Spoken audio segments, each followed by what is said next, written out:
Hello! Dito ako ngayon sa World Trade Center tent sa My Hero Hotdog. Kasama ko ngayon ang mga kabanda ko sa Moonspeak. Hi! Kakatapos lang ng UP Ame. One up! Nagliligpit na sila. Ayun.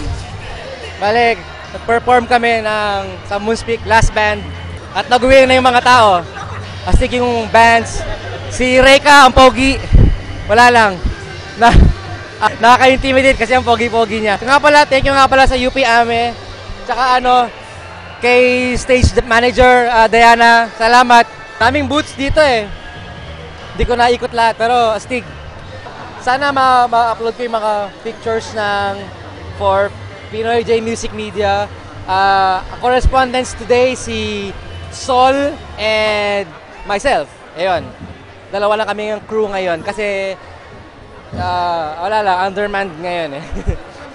Si Ais na sa Nihongo Fiesta. Ay, congratulations nga pala kay Yuri. She won the speech contest.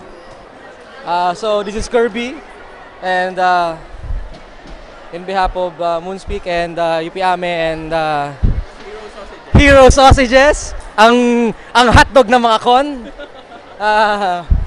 Bye-bye. Ads, say something. Ano mo? Wala lang. Bye-bye.